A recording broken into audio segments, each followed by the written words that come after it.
Voilà, Issouf Comporé qui totalise un peu plus de 50 ans de carrière maintenant. Il est avec nous pour l'apothéose de la célébration. Bonjour et bienvenue. Bonjour, comment vous allez? Oui, ça va, et chez vous? Super, oui, je rends grâce à Dieu, tout va bien. En 50 ans, quel bilan pouvez-vous dresser au plan musical?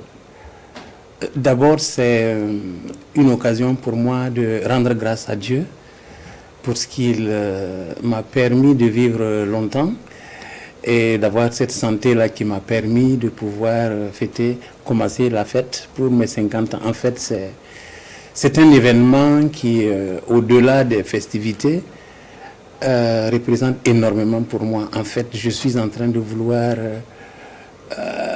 préparer des archives pour la future génération.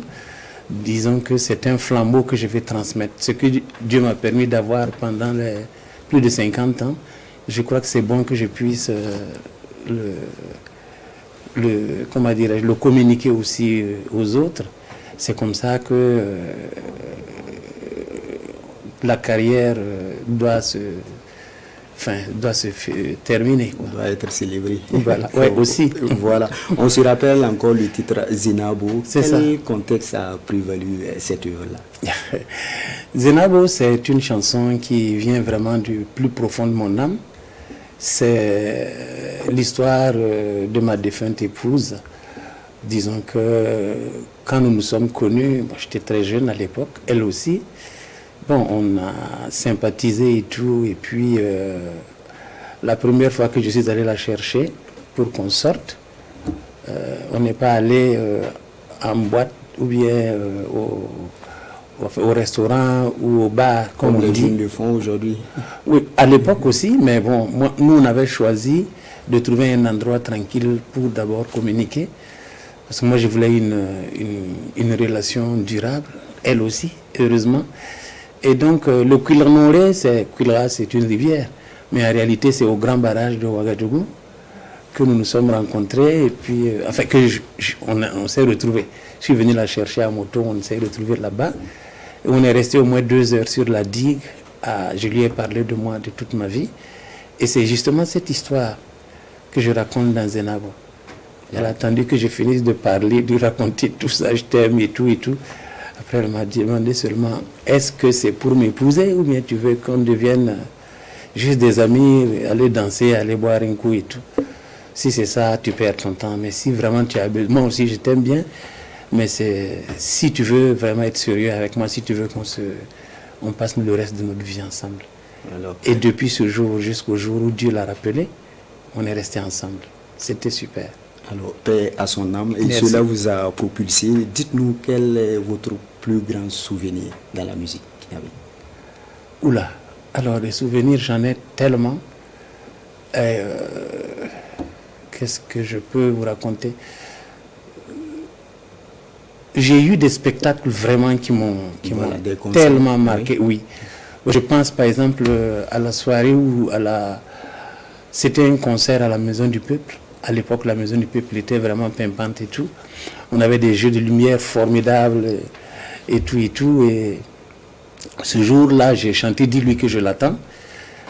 Et pendant que je chantais, je me suis tellement concentré que j'ai vécu le personnage du jeune homme qui allait voir les parents de sa dulcinée et qui a été refoulé.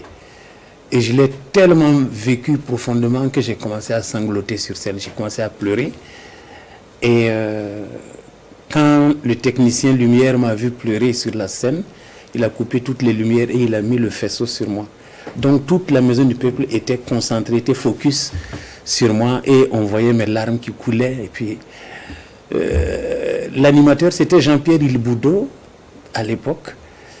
Il travaillait au PAM, mais il travaille au PAM, je crois. C'est lui qui était le maître de cérémonie et quand il m'a vu pleurer, je sanglotais, je n'arrivais plus à chanter. Il est venu avec son manteau me couvrir et m'a tiré dans les coulisses. Mais quand je suis rentré, je sanglotais de plus belle et j'ai été surpris de voir plein de monde venir dans les coulisses, des filles, des garçons, surtout les filles, et se mettre à pleurer avec moi. Parce que tout le monde a cru que c'était mon histoire et que j'avais été très attristé par ça. Mais ce n'était qu'une fiction. Mais ça, c'est des choses qu'on ne peut pas oublier. Et quand je suis sorti, la Maison du Peuple était presque vide. Les gens ont vraiment pleuré avec moi. Et beaucoup sont repartis comme cela. Ça, c'est des moments qui vous marquent toute votre vie. Alors, que d'émotions. Et aujourd'hui, quelle appréciation faites-vous de la musique de nos jours, burkinabé bien sûr? Oui, c'est une très bonne chose. On voit que les gens, les jeunes, il y a de la matière. Les jeunes, ils progressent, ils font beaucoup de choses. Nous n'avons pas eu cette chance-là d'avoir tout ce qu'eux, ils ont actuellement pour travailler.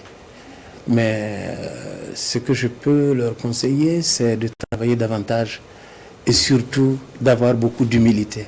Ça manque énormément. Ça vous tente des collaborations? Est-ce qu'il y a des noms avec la jeune génération? Oui, je pense à des noms avec lesquels je pourrais peut-être faire un featuring, comme ils le disent, ou des spectacles. Mais bon, pour l'instant,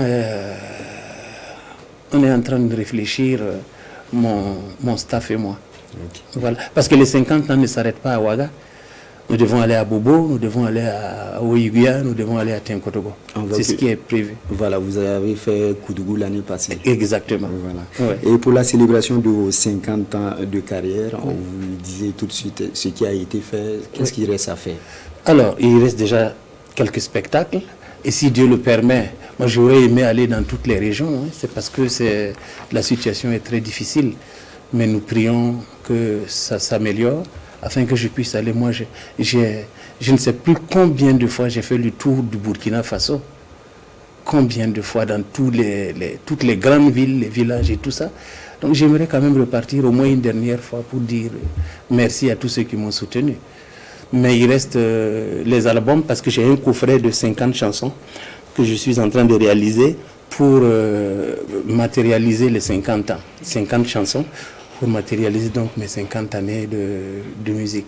Actuellement, on a le premier album qui est sorti, Flambeau. Oui. On a dit Flambeau 1.